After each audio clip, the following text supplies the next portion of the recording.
Why did the room go quiet the moment she answered him? No one laughed, not really, not after the word left her mouth. General. It wasn't the rank that froze them. It was the way she said it, flat, emotionless, like she was stating gravity existed. Sergeant Marcus Thorne stood behind her chair, arms crossed, still smirking from his joke, waiting for the punchline that never came. His smile hung there, stiff and unfinished, like his face hadn't received new instructions. She turned back to her screen, as if the conversation had already expired. For 3 days, R. Vance had been a ghost in that operations room.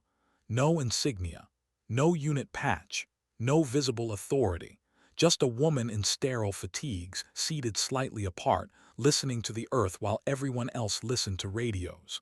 They called her doctor when they wanted to remind her she didn't belong. They called her nothing when they wanted to erase her.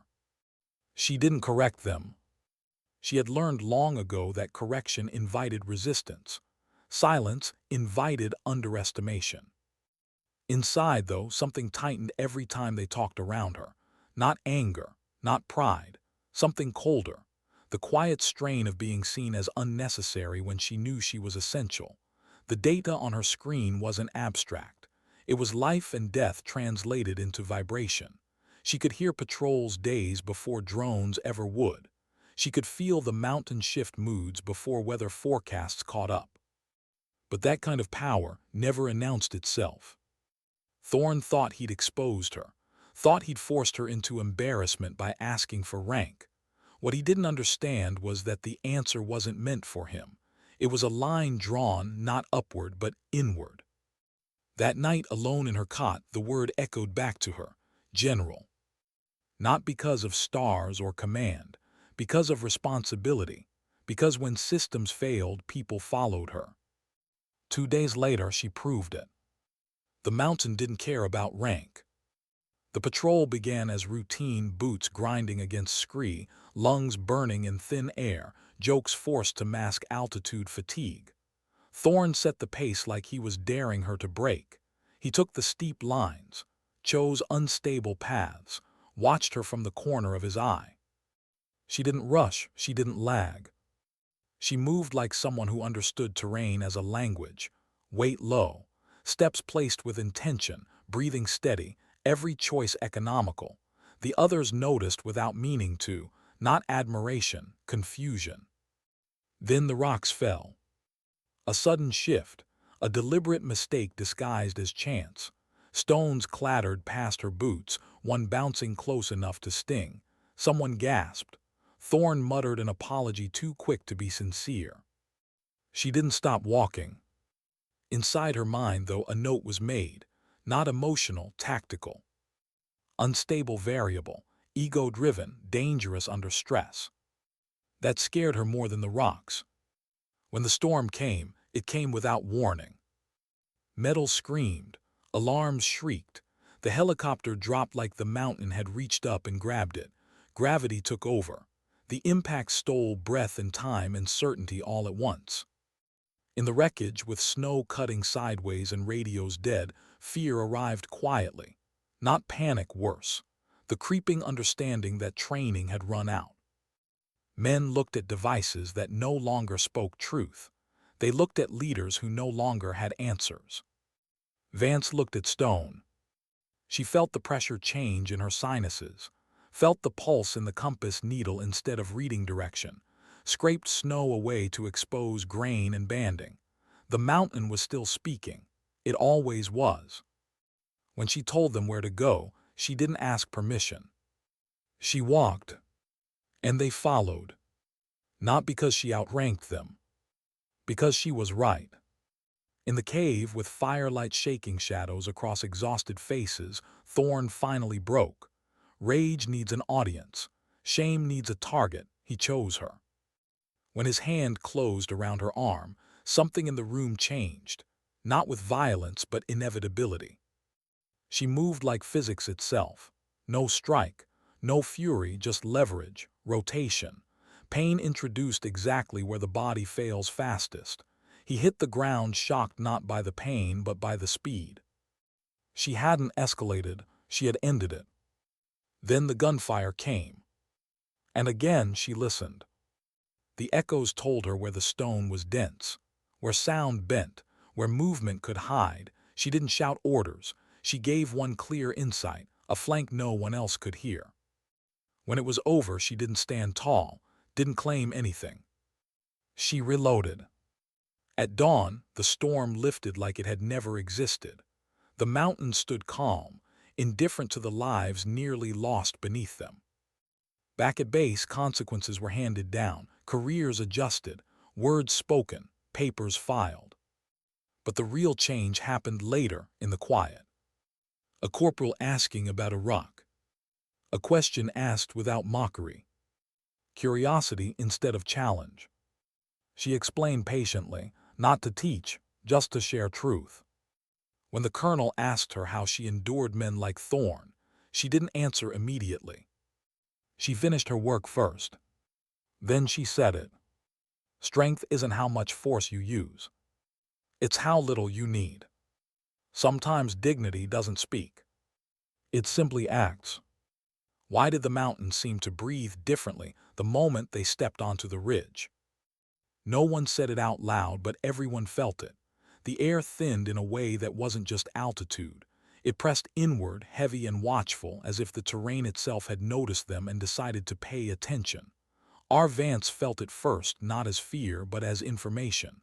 A subtle shift in pressure, a faint tremor underfoot, the mountain adjusting to their weight. She slowed half a step, not enough for anyone to call it hesitation. Behind her, Sergeant Thorne noticed. Of course he did. He had been watching her since the operations center, since the word, since general. The sound of it still burned somewhere behind his eyes. It didn't matter that no one had confirmed it. What mattered was that she hadn't flinched when she said it. Men like Thorne survived on reactions: fear, respect, anger. Silence unsettled him. Competence without permission felt like an insult. So he pushed the pace. The ridge narrowed into a blade of stone, falling away sharply on the left. Loose shale slid under boots, rattling down into nothing. Wind cut across the slope, sharp and dry, carrying the smell of dust and old snow. Thorne took the lead, choosing lines that demanded strength over balance, daring anyone to question him. A test. Vance understood tests. She had spent her career being examined by men who assumed the answers belonged to them. She didn't rush to pass. She simply didn't fail. Her mind stayed anchored to the ground: grain direction, rock type, fracture patterns. The ridge was metamorphic, strong under compression, brittle under sudden shear. Not dangerous if you listened, very dangerous if you didn't. Thorne didn't listen. When the stone shifted beneath his boot, it wasn't an accident. The timing was too clean, the angle too deliberate. A flat rock slid free, then another, skittering down toward her feet. A gasp from behind, a sharp intake of breath. Vance adjusted without looking down. A slight pivot, a change in weight distribution. Her foot landed where the stone held. The rocks clattered past, missing her by inches. She felt the eyes on her back then. The waiting, the expectation of reaction: anger, accusation, fear. She gave them none. Instead, she stopped, turned slowly. Her gaze didn't rise to Thorne's face.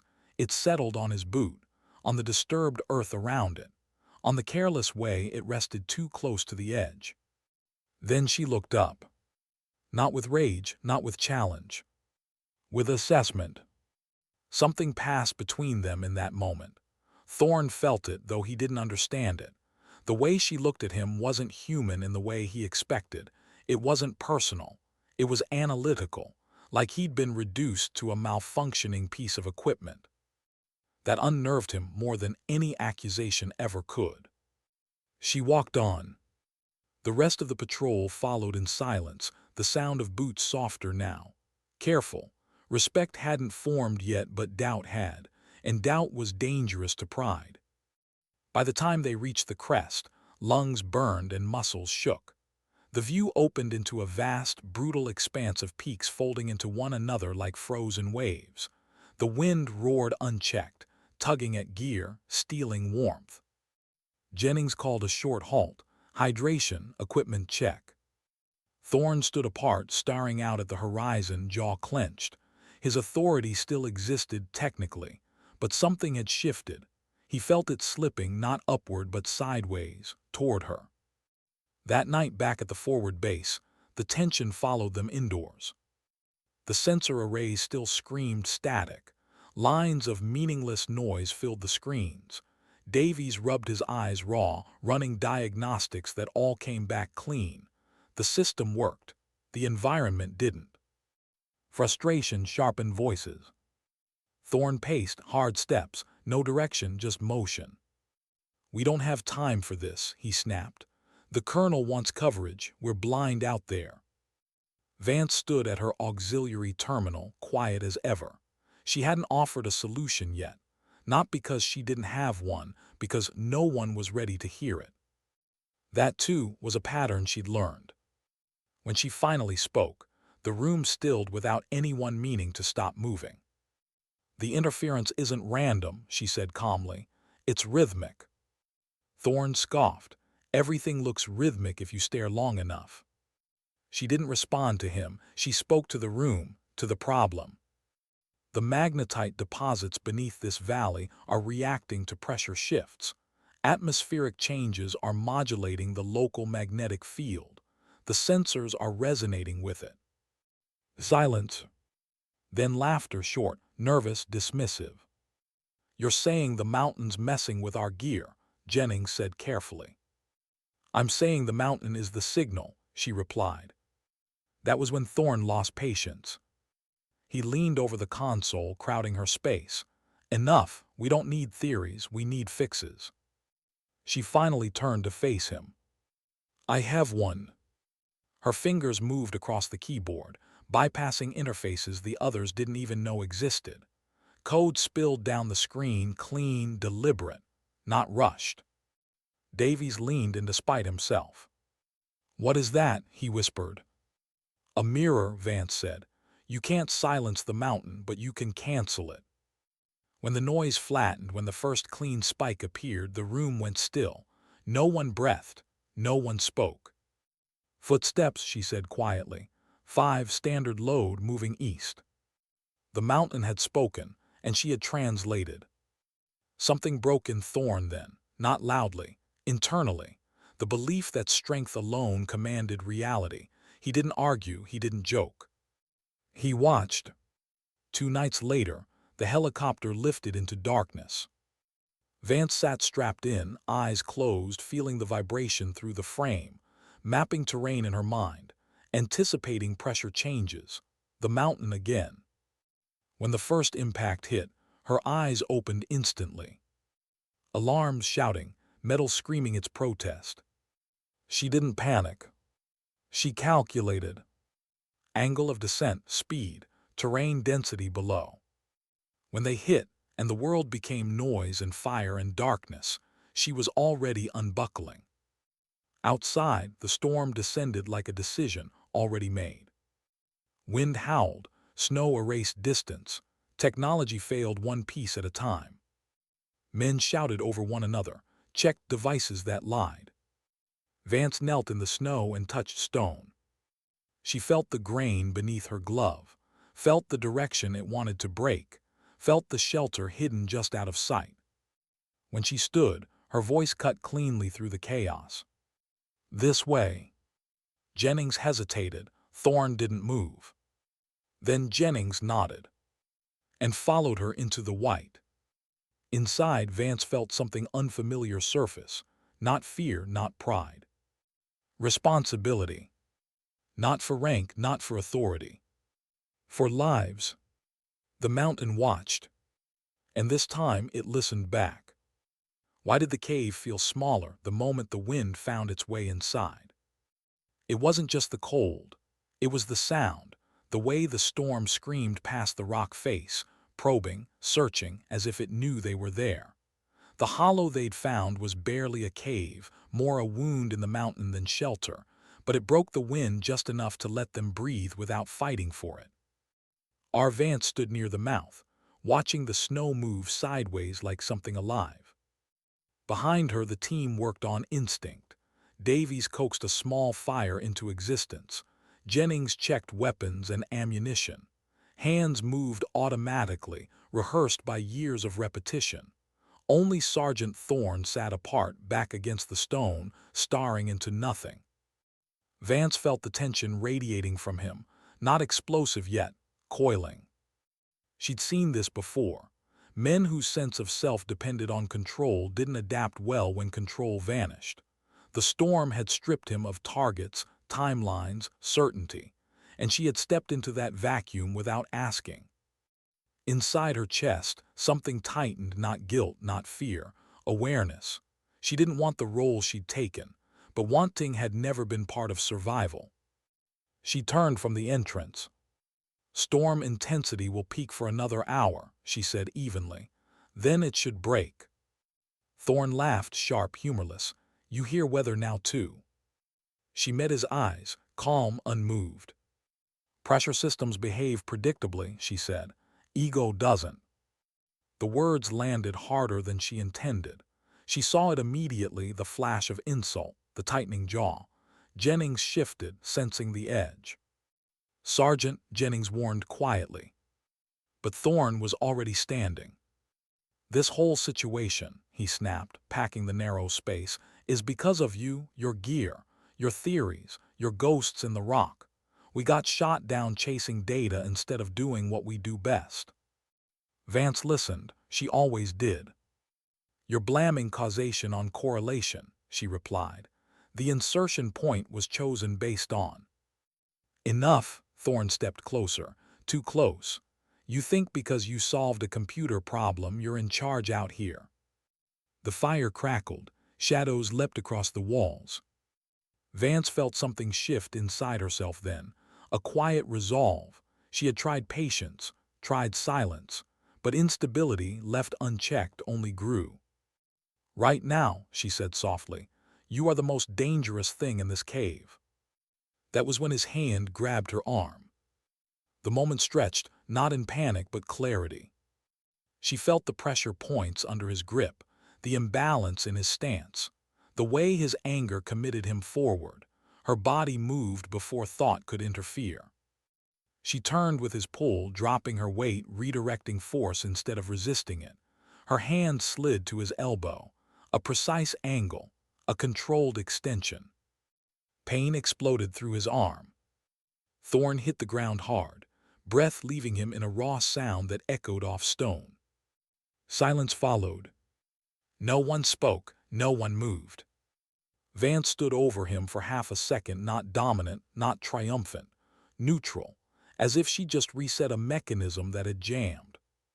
"Do not touch me again," she said quietly. Then boots scraped outside. The sound sliced through the aftermath like a blade. "Contact," Davies hissed. Gunfire erupted at the cave entrance. Muzzle flashes turned the snow orange for split seconds. The world shrank to noise and impact and instinct.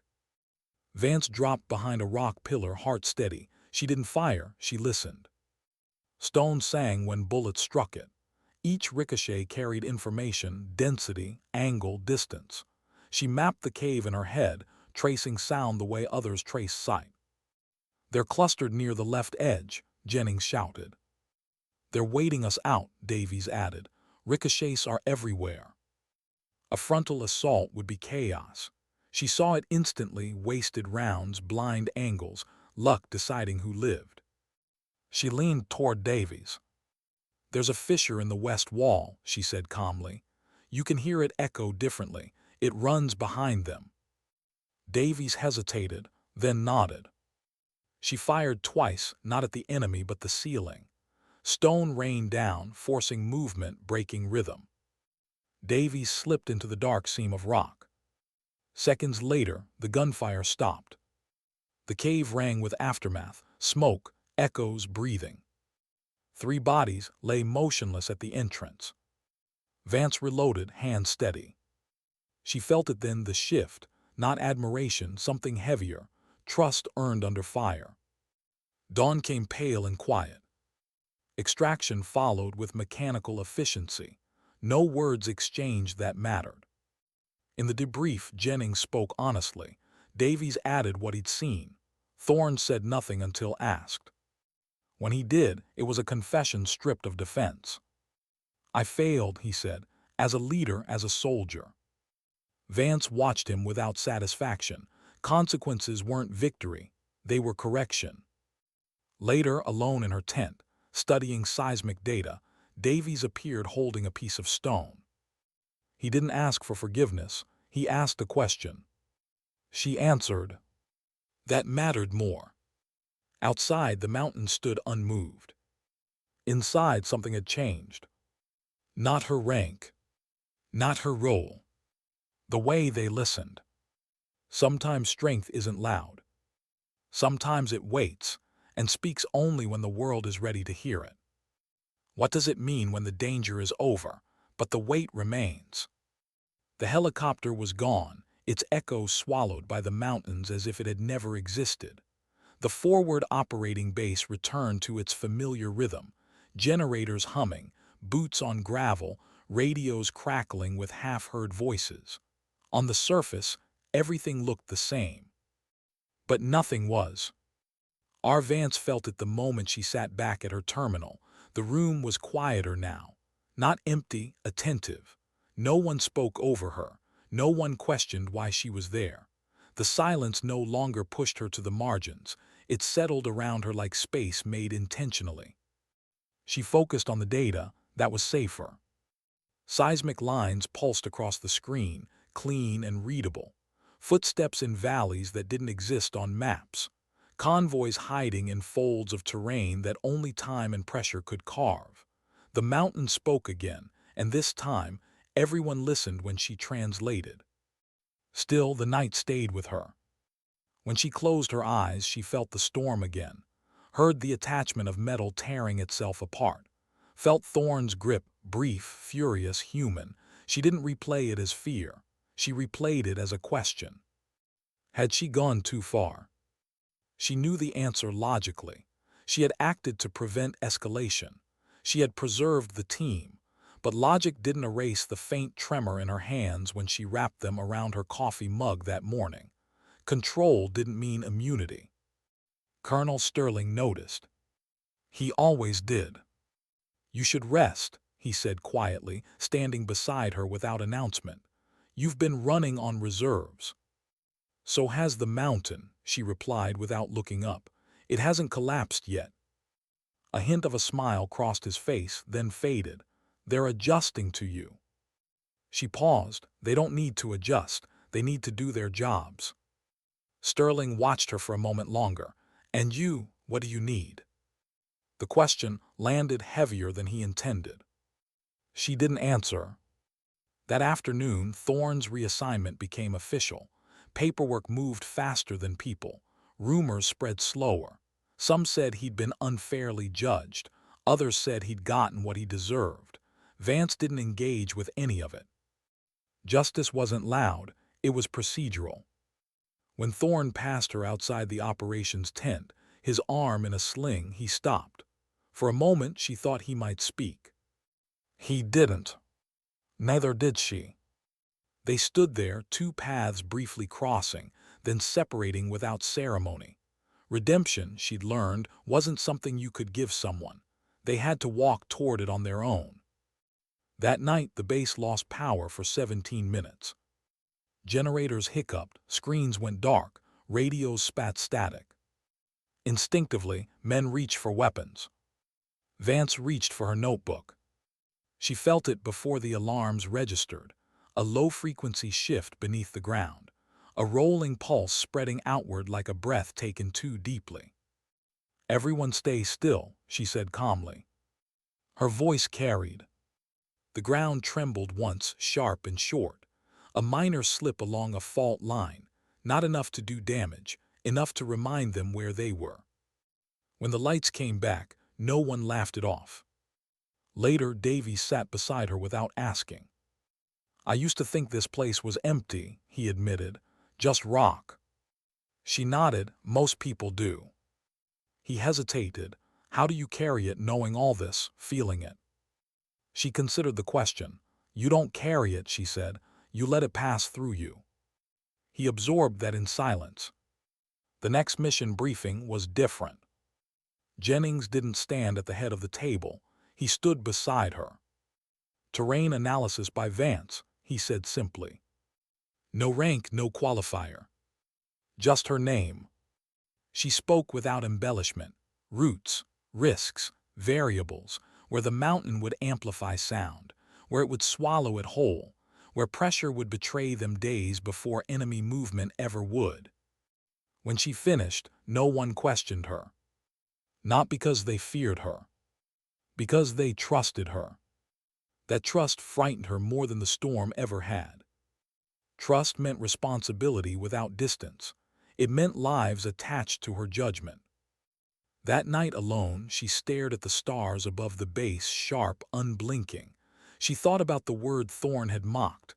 General. She had said it without irony, but not without weight. Leadership wasn't command, it was consequence. She wondered how many more times she'd have to choose between silence and action, between letting things slide and stepping in.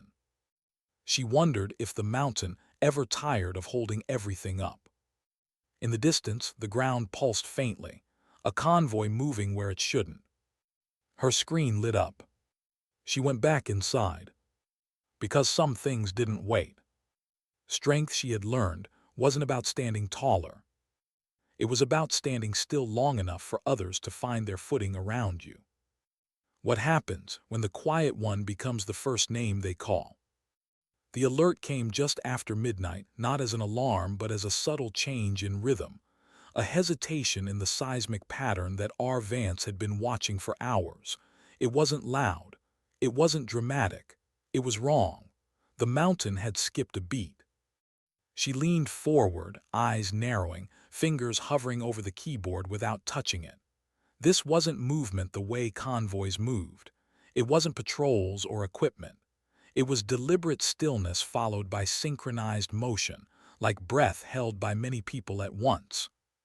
She felt a familiar tightness in her chest, not fear, anticipation. Jennings, she said quietly. He was already beside her. He'd learned the sound of her voice when something mattered. You see it too? He asked. I feel it, she replied. They're staging, underground approach routes, old mining tunnels or erosion cavities. They've been quiet long enough to think we stopped listening. Jennings exhaled slowly. They didn't. Within minutes, the operations center filled, not with noise but focus. Maps lit up, routes overlaid. Every decision now passed through one point, even if no one said it out loud. Vance. She noticed the shift and didn't acknowledge it. Acknowledgement invited doubt. She stayed with the data. These valleys will funnel sound, she said. If they move here, we'll hear them hours before visual contact. But if they move here, she marked a narrow ravine, they'll be ghosts. Can we cover it? Someone asked. She shook her head. Not with sensors alone, you'll need eyes. Silence followed, then Jennings spoke. I'll take a team. Before he could finish, Davies said, I'm in. Others nodded. No bravado, just readiness. Jennings looked at Vance. You're not coming. It wasn't a question. She met his gaze. I am. He hesitated. Old instincts surfaced, protect the specialist, keep her behind the lines. Then he remembered the cave, the storm, the gunfire. She's coming, Davies said before Jennings could respond. We move smarter when she's with us. Jennings nodded once, decision made. As they geared up, Vance felt something unfamiliar stir, not pride, not anxiety. A quiet sadness. She knew what it meant when people stopped questioning your presence. It meant they expected you to lead even when it cost you something. The night outside was clear and brittle, stars sharp against the black sky. No wind, the kind of stillness that felt staged. The mountains loomed ancient and patient, watching them move like insects across their skin. They advanced without chatter. Vance walked near the center, eyes scanning ground others ignored. She noticed how the rock shifted color slightly ahead, how dust settled in patterns too uniform to be natural. "They've been here," she murmured, "recently." Davies adjusted his grip on his rifle. "How can you tell?" "The stone remembers," she said. "Pressure leaves signatures." They reached the ravine just before dawn. Narrow, steep walls, sound swallowed whole. Vance stopped abruptly. "Wait." Everyone froze. She knelt, pressing her palm flat against the rock face, closed her eyes. There it was, a low-frequency hum, almost human, almost mechanical. "They're below us," she whispered. "Tunnels, shallow, they'll surface once the light changes." Jennings swallowed. "We don't have visual." "You don't need it," she said. "You need timing." She traced lines in the dirt with a gloved finger, mapping what she felt. Angles, depths, weak points where the rock would betray them. "Here," she said, "and here. If you move now, they'll hear you. If you wait 30 seconds after the sun hits that ridge," she pointed, "the thermal shift will mask your steps." "How do you know?" someone asked. She didn't answer immediately. "Because the mountain will be louder than us," she said finally. They waited. 30 seconds stretched like a held breath. Then they moved. The ambush unfolded with precision that felt unreal. The enemy surfaced exactly where she'd predicted, confused, exposed, outmaneuvered before they understood they'd been seen at all. No explosions, no heroics, just clean movement, containment, arrests. When it was over, no one cheered. They stood there, breathing, absorbing the weight of how close it had been. Jennings turned to her. "You saved us hours, maybe days." She nodded. "You listened." That night back at base, the mood shifted again, quieter, deeper. Respect had settled into something more enduring. Vance sat alone outside her tent, notebook open, stars reflected faintly in the metal cover. She wrote observations, not tactical, personal. She wrote about responsibility, about how silence could become a burden when too many people leaned on it. She thought about Thorne, not with anger but understanding. He'd built his life around being the loudest certainty in the room. She had built hers around being correct. Both had costs. Sterling joined her without speaking, sat beside her, hands wrapped around a mug. "They're talking about promoting you," he said eventually. She didn't look up. "I don't want rank." He smiled sadly. "Rank isn't always about want." She closed the notebook. "Then it's about control." "Or accountability," he countered. She met his eyes. "I already have that." He studied her for a long moment, then nodded. "You do." When he left, she remained seated, listening to the faint pulse beneath the ground. The mountain hadn't gone quiet. It never did. She wondered how long she could keep translating its voice without losing her own. Leadership, she was learning, wasn't a destination. It was erosion, slow, constant, reshaping who you were until something new emerged. And like stone under pressure, she was changing. Not breaking. Becoming. Why did it feel heavier to stand still than to walk into danger? The mission reports were finished, the maps updated, the enemy routes marked and closed. On paper, the valley was quiet again, clean, controlled. But our Vance felt the weight of it pressing down on her more than any storm ever had. She sat alone in the operations center long after the others had left, the glow of her screen the only light in the room. Outside, generators hummed softly, a mechanical heartbeat that mimicked life without truly understanding it. She rested her fingers on the edge of the console, not typing, just listening. The mountain was calm tonight, not silent, calm. There was a difference. She had learned to recognize it the way sailors learn the sea, not by sight alone, but by instinct sharpened through consequence.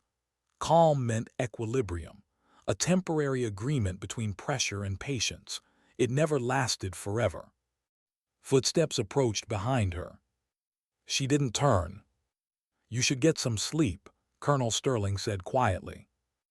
In a minute, she replied. He stood beside her, eyes tracing the data she no longer needed to read. They're requesting you by name now, higher up. I know. You didn't correct them. She finally looked at him then. Would it matter if I did? Sterling exhaled slowly. No, probably not. That truth sat between them, heavy, unavoidable. There was a time when she believed anonymity was protection, that if she stayed quiet enough, precise enough, the world would let her work without asking her to become something else. But competence attracted gravity, and gravity demanded center. Command wants to formalize your authority, Sterling said. Advisory rank, strategic oversight, they'll make it official. She turned back to the screen. They already did. He frowned. What do you mean? They've been listening, she said.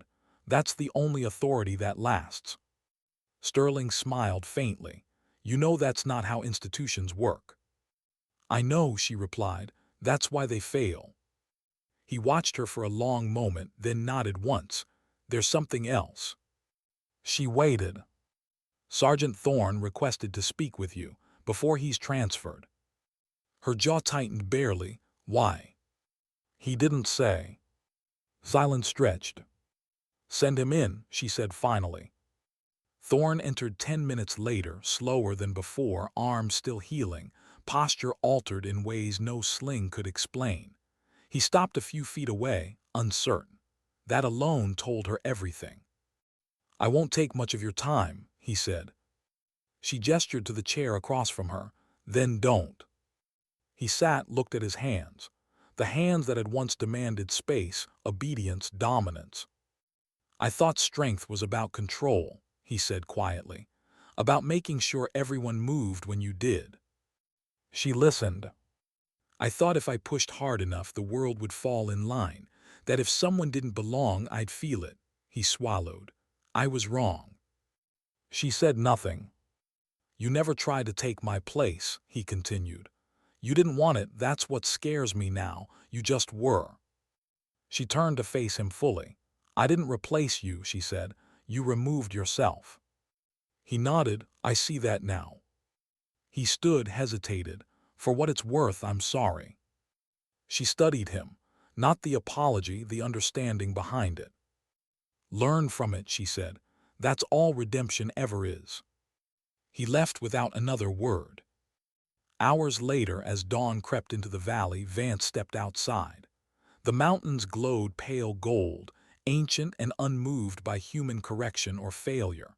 She breathed deeply, feeling the pressure shift, the subtle warming of stone. Davies approached, helmet tucked under his arm. They're calling you 4-star now, he said, half smiling. As a joke, mostly. She shook her head. Don't. It's not mockery, he said quickly. It's respect. She looked out at the peaks.